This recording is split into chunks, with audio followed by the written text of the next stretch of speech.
Right, so thank you very much for coming along this evening, and particularly thank you to Neuk Open Studios, who invited Fife Contemporary to introduce the artist environmental resource to members and to other artists who might be interested in coming along.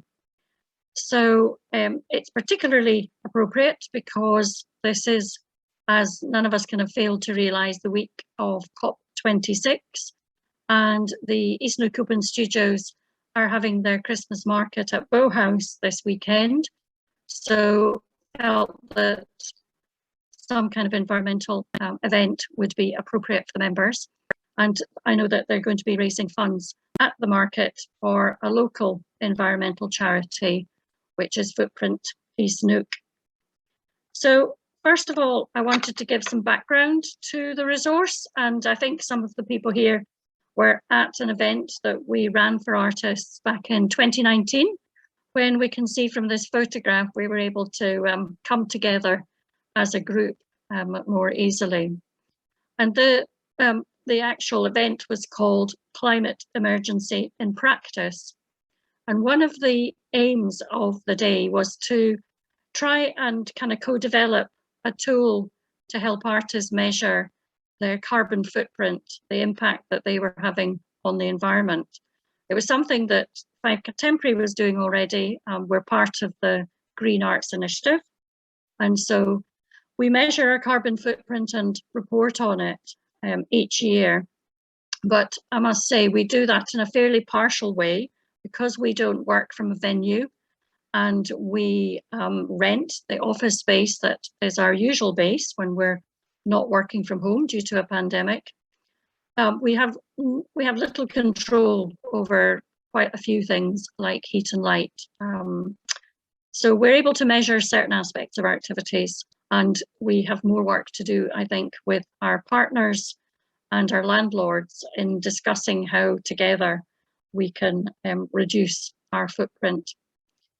But having failed to kind of create a tool for artists to measure their carbon footprint that day, because it was deemed really to be far too onerous and complicated a task for individuals to take on, we had collected quite a lot of information about different organisations and other aspects of kind of sustainable practice. So last year, during one of the lockdowns, we were thinking, why don't we try and build on the research that we've done already and try and build some kind of information resource that's a kind of starting point for people. And it's very much a starting point for us as well. We're not experts in terms of the environment. We have a keen interest in it, both in how we actually work as an organisation, but also in terms of our programme. And so it seemed like quite an important thing to do. And I'd been involved in a session which was with artists in the Highlands run by the Scottish Artists Union. And there again, there'd been artists who were saying, we're not quite sure where to look. Isn't there anywhere where kind of lots of things are brought together? So that's what the resource is aiming to be a first attempt at, because we thought, we know we're not going to be able to do something that's comprehensive and that you know, is the ideal tool, but you know, it's better to act and it's better to try and do something. So what I'm going to do now is I'm going to get into the resource, which is on our website, and it's available for you to look at there, but also you can download it as a PDF, and it is free to download.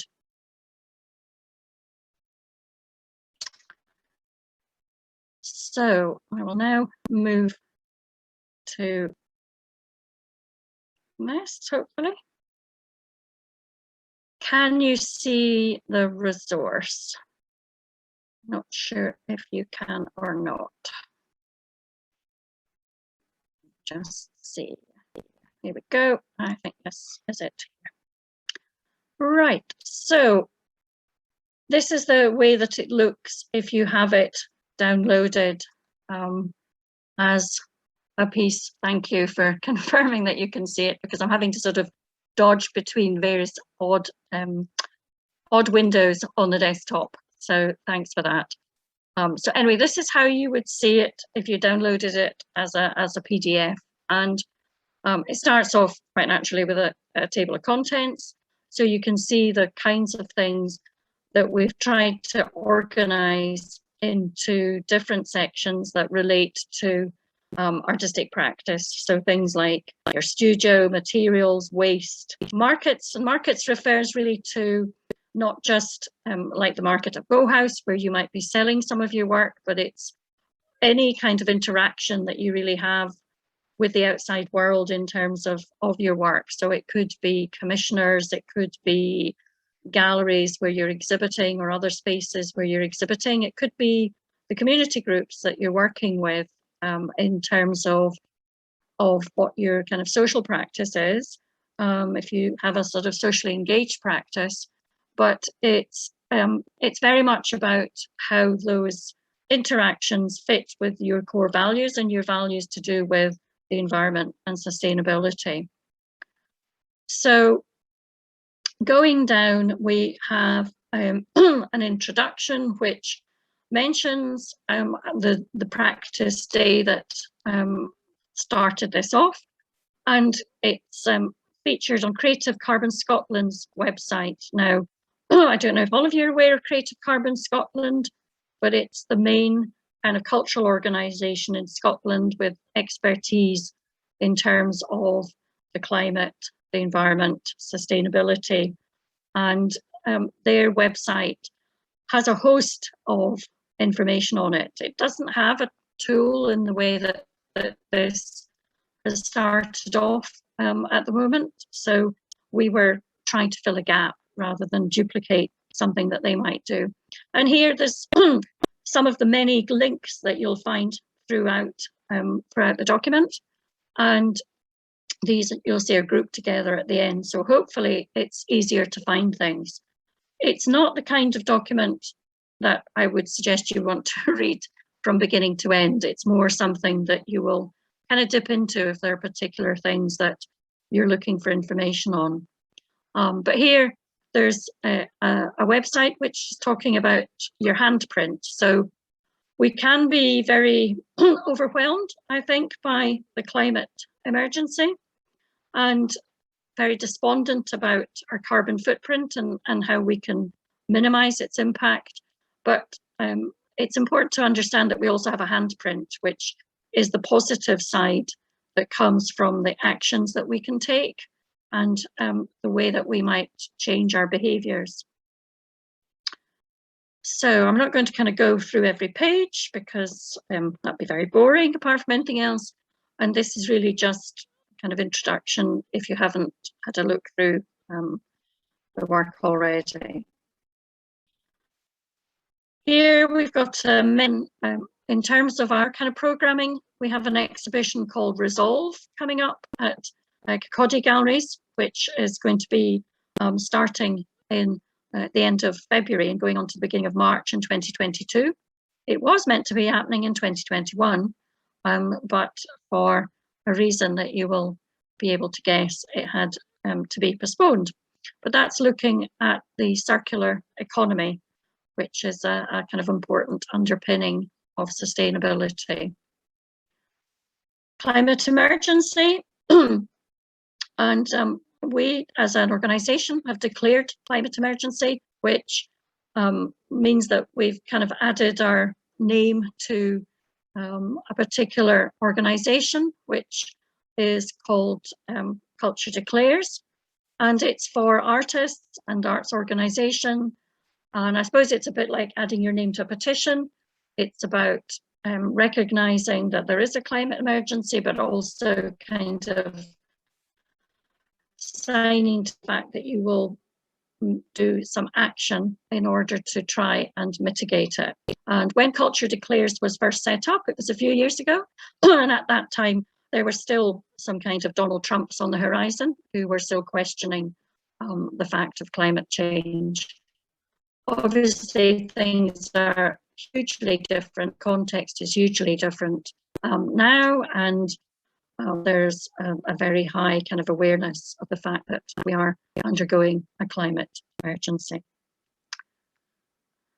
There's a short group of some useful terms that we've come across already. Obviously, we talk about carbon dioxide being one of the most prevalent of the gases which are affecting the atmosphere, creating a greenhouse effect.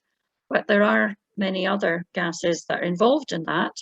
And methane is another one which has a high profile because it has a particularly strong greenhouse effect. And in fact, in the last couple of days, a number of countries at COP26 have come to an agreement about trying to reduce methane. It's, as I say, it has a strong effect, but it also has a short life and therefore a shorter life than carbon dioxide. So it's seen, you know, a kind of reduction of methane is seen at the moment as being one way of perhaps more quickly having a quicker fix to reduce the greenhouse emissions in order to have longer time to mitigate the larger amounts of CO2 that are out there. Carbon offsetting, which is helping us to finally reach what's called the net zero, when we're kind of in balance with the amount of carbon that's being produced, but also the amount of carbon that is being removed from the atmosphere. And as you try and reduce your carbon, it's obviously very difficult to get to a point zero when you're not doing any travel or doing anything that will create some kind of greenhouse gas. So offsetting can be planting trees, for example, or paying a company to plant trees. And there's quite a lot of controversy, as you probably know, with the idea of greenwashing and companies paying for trees to be planted but not changing their own behaviour, which is pretty counterproductive. So here we have the listing. It's also in the context, the main areas to consider: energy, materials, waste, markets, travel and transport, administration and advocacy. And the measuring tools that exist already, I mean, there are tools for measuring carbon in kind of domestic circumstances, and there are tools for organizations to measure carbon. It is more difficult for artists as individuals partly because practice is so varied. So the kind of carbon footprint of a painter is going to be influenced by a whole lot of different things to somebody who's a ceramicist, for example. So the studio, and I mentioned our own kind of office space and the difficulty of having control over energy. And similarly, if you rent a studio, it means perhaps a discussion with your landlord, but you won't necessarily have control to go to a 100% renewable energy supplier, for example. But if you're working from home, then you perhaps have more control over some of these aspects. Materials, and it's thinking about things like how the materials are obtained, extracted from the earth, perhaps, the amount of kind of consumption of materials and the wastage in terms of how materials are processed. So there are lots of bits of information from different places that are involved with those. And in Scotland, we have an organisation called Ostrero who conduct lots of kind of educational activities to do with the circular economy. And the Sculpture Placement Project in Glasgow has recently set up Can Arts, which is kind of like a gum tree, I think, for the arts, is how they describe it. And on the Can Arts site, you can find things that are available for free. So if somebody has additional materials that they can't use, they can donate them through that. And similarly, if you're looking for something, then you might find it there.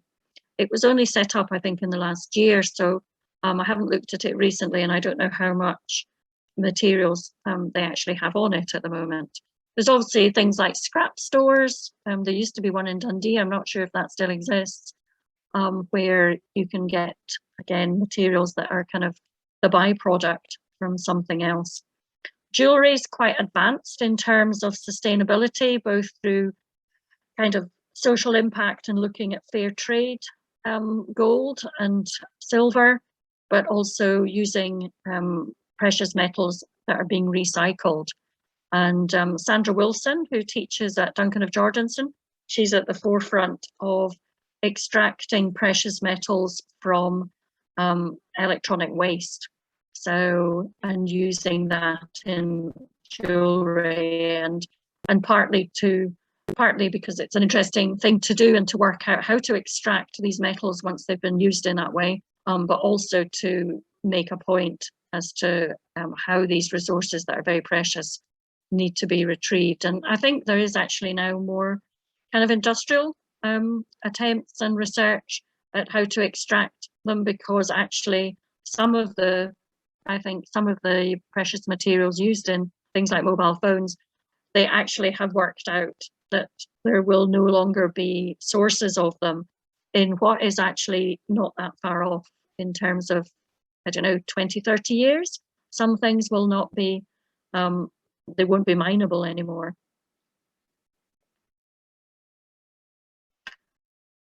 So we go through, of course, glass ceramics, we immediately is using up lots of energy with kilns, and there are kind of projects that are being done researching how to use recycled ceramic rather than fresh clay, or using Sarah Howard, she actually uses, really it's kind of a waste byproduct of more industrial manufacturing of ceramics to make work. And the idea being to make less and to make it more durable.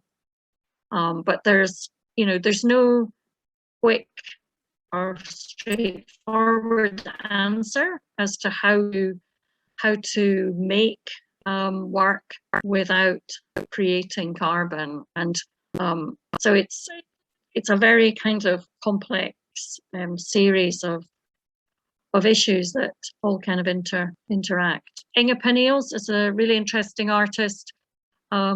She did a project where she made a glass, I think it was a little boat for exhibition, and she worked with a scientist to work out what the carbon footprint was involved in extracting the materials that she used, the processes that she used, the transport and travel costs that were involved in getting materials to her, that she was involved in during the process, taking the finished work to where it was being exhibited, and the carbon that was being produced by the venue that it was exhibited in.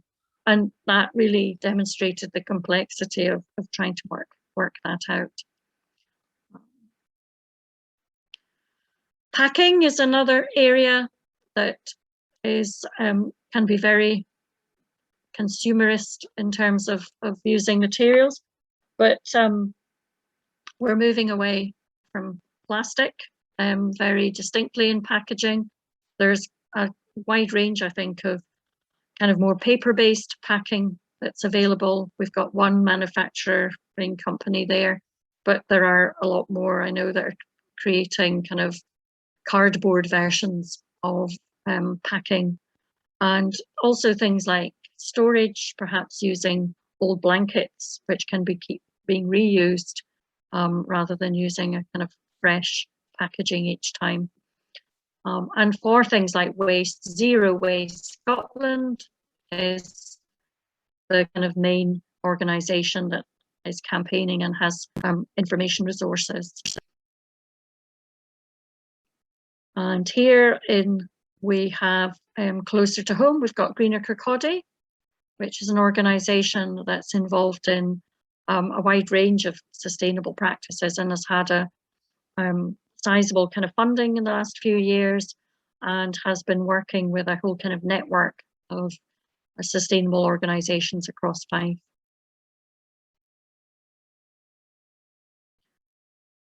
Then we are coming down to markets, which, as I say, we can take in a kind of broad way. And here there's 3 kind of artist sites that just gives an insight into into their good practice. And this is just very much, as I keep reiterating, a starting point. And we're really keen to get more and more examples of good practice that we can share with the wider kind of cultural community. Travel and transport kind of affects all of us, although I must say I've been doing a lot less traveling this year than I would normally do. So there's our own kind of travel, but also the transporting of the work that's produced, both by ourselves, but also by other organisations. And, you know, thinking about how that can become a less carbon rich experience, or more sustainable kind of way of approaching it. Then we have administration. And I suppose most of us are aware of things like printing less, using recycled paper and other kind of recycled materials.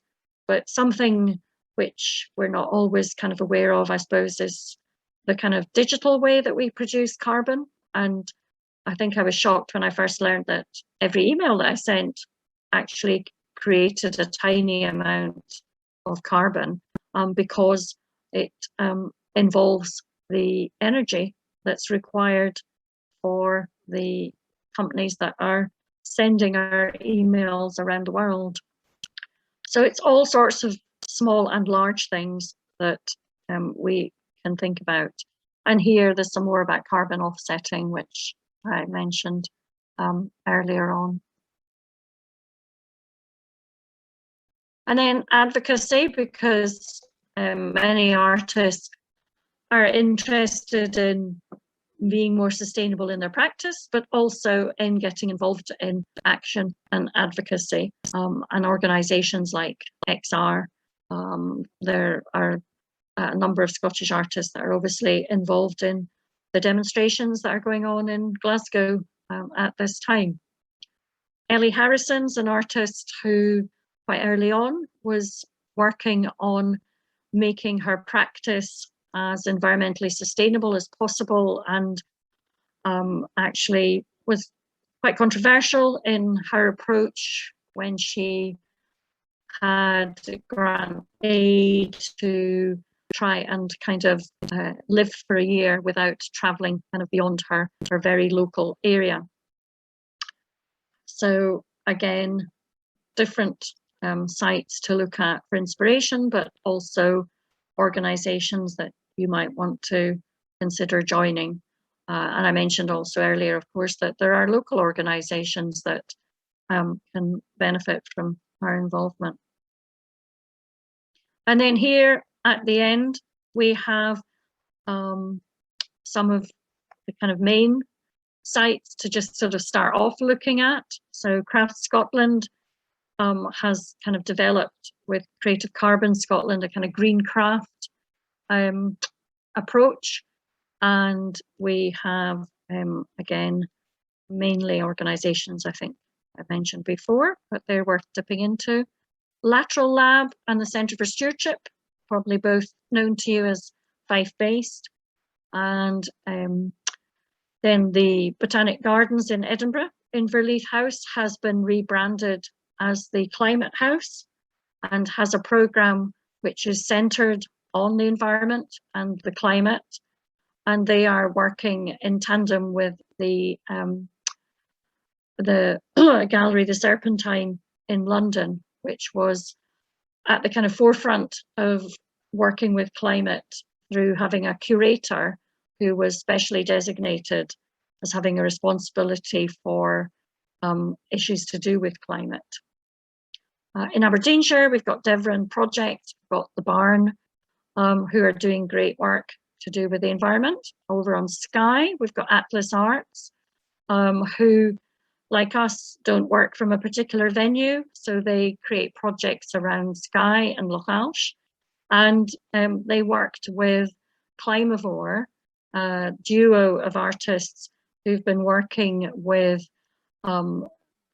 the coast and things like seaweed and the kind of how to eat in a more sustainable way. And in fact, at the moment, they are part of the group of artists that have been nominated for the Turner Prize this year.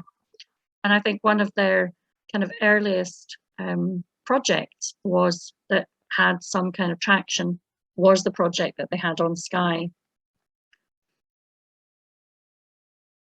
And then here we have, as I think I mentioned at the start, we have the different links that are in the different sections kind of just grouped together as a kind of easier reference. And you've got things like the different tool libraries and so forth under materials, so you can find, and these are things, as I say, that that are areas where we can just keep adding, hopefully. And we've kind of committed to reviewing this on an annual basis so that we can update it. And we, you know, welcome additions, we welcome more input from artists all around. So that, I think, takes us to the end of this kind of flying overview of what's there. Here, yeah, you've got really interesting organizations like Invisible Dust, who've been doing really wonderful projects. And the Ellen MacArthur Foundation is worth highlighting as well. They do an amazing amount of work about the circular economy and circular design. So there's, even with the ones that we've managed to assemble, there's an awful lot of information to be had. And then we just come to the photo credits. So I will now go back, if I can manage that, to where we were before. And we're back at the general kind of introduction. I mentioned that we keep wanting to get input and feedback from people, and you know, we'd like to know what works or doesn't work, whether the format of it is helpful, any ideas basically, and just more content. So on our online program, where we have sort of little digital projects of different kinds, and here you can see we had a sculptural artist trail through the Falkland Estate created this summer. So there's information that accompanies that. But below that, you see the artist's environmental share space. And that was created at the same time as the resource to complement it. And that's to allow people to get in touch and add more content as we go along, which can enrich the resource when we review it, but also can allow for kind of more information. So we'll now have a quick look at the share space, and go to new share. We should be at the share space. Yeah.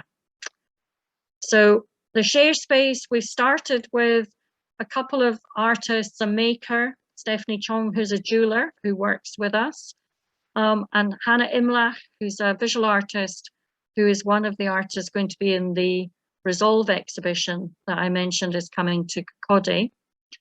And we asked them for information about their practice, both of them very much involved with sustainability and themes to do with the environment in their work. So Hannah, for example, there's images of her work, information about her, and then there's a series of little films about different projects that she's been involved in, which is hopefully quite an engaging way to find out more about her practice, and they're beautiful little films. And then at the end, there's a link so that you can go to her website and find out more about her if you would like to know more. So we would like to add more artists, more kind of little case studies, if you like, examples of good practice. Also on this, we have a kind of book list, which can definitely have more added to it. So these are just starting points.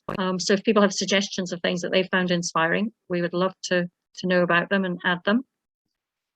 So there's the read, there's the watch, as you can imagine, a few films, which are kind of freely available on things like YouTube.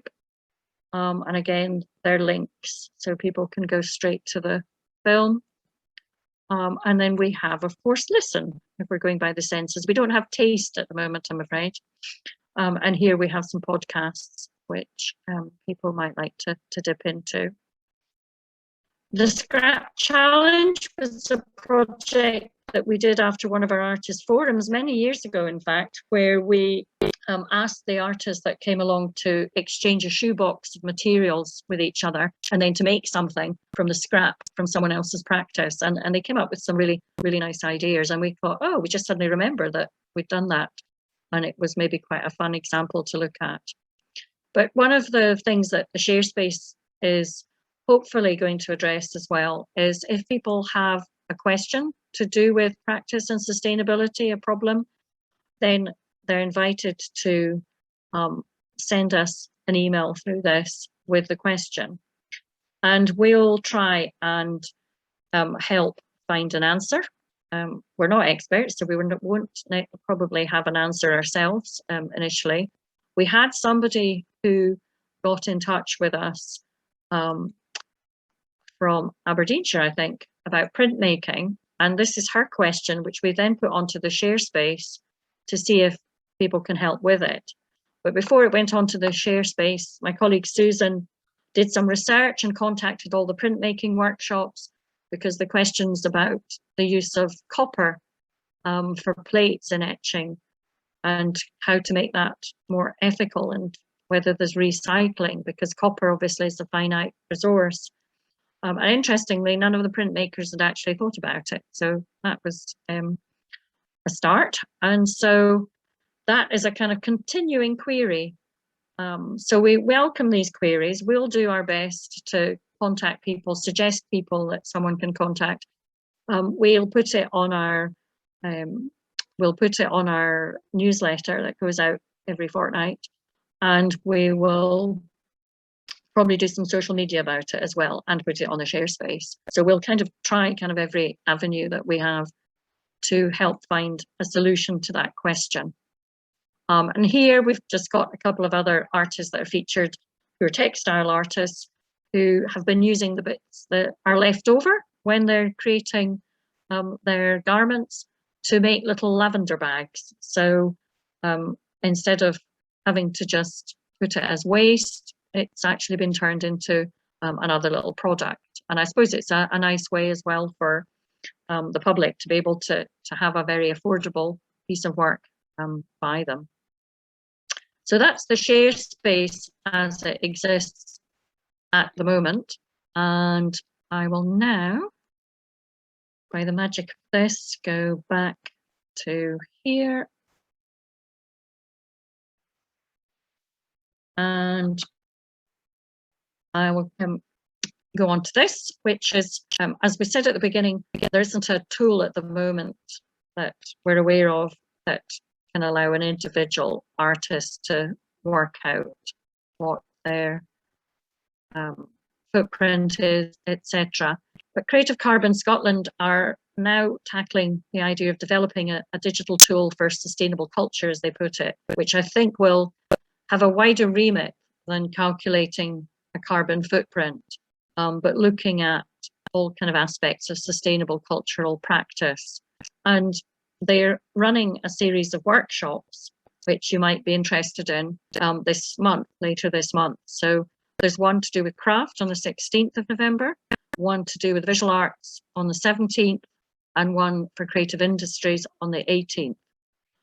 So if that's something that you'd be interested in participating in, then it's quite easy to go onto their website and book a place through Eventbrite. There are so many things that have come to light just in the last week or so with COP26 happening. Everybody is being super conscious of the climate emergency. Everyone is sending out emails and newsletters and podcasts to do with their involvement with issues. So these are just a few of the things that have come up in the last week that I thought might be of interest. So there are things specifically to do with the COP, the Culture COP events. It's not exhaustive, but there are some interesting things within that. The Climate Fringe, which has further activities that are to do with culture and the COP. Dear Green Bothy it is a programme which Glasgow University has put together around sustainability for COP. And there was a film on circular ceramics, which was produced by Imla Shaw, the curator of our Resolve exhibition, with a couple of the ceramic artists involved in that show, which was made for the Dear Green Bothy and is available to look at. It was recorded as well as being a live event. I mentioned Footprint East Neuk as a locally based organisation that people might want to look at or get involved in, and creative culture in the Creative Carbon Scotland. Sorry, I get very tongue-tied with all these different variations on creative and culture and the environment. But Creative Carbon Scotland were behind the creation of a series of climate beacons around Scotland, which are collaborations between cultural organisations, community organisations, and scientists and academics. And there's one in Fife, which is based in the Leavenmouth area. So some information about that is here. In terms of the kind of the situation that the world has got itself into through consumerism and kind of endless production of things, there is a whole kind of philosophy to do with degrowth of the economy, which is a really interesting and kind of radical way of trying to address and change the underlying structure of how we build our economy. And enough.scot is a useful organisation to find out more about that.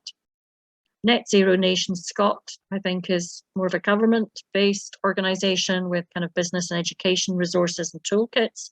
And the Business Gateway, which some of you may have had contact with for various bits of training or funding, they have been creating a series of different resources and interesting things to do with how to have a greener website.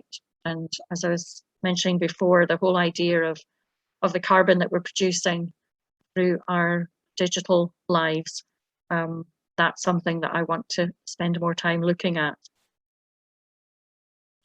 And then something more inspiring maybe to end with, Into the Oceanic, which has an artwork and research programme that's been put together by Liz Ogilvie, and Robert Page, or Rob Page, who are artists who both live in Fife and have collaborated before, but they have collaborated on a really major project to do with the oceans, and produced a beautiful film which is being projected in Glasgow during COP on a number of different buildings, and also being projected in Edinburgh on the Royal Society building this week as well, I believe.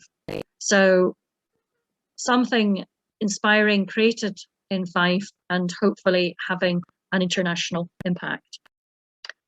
And that is the end of my kind of introduction and kind of overview of the environmental resource and the associated Sharespace.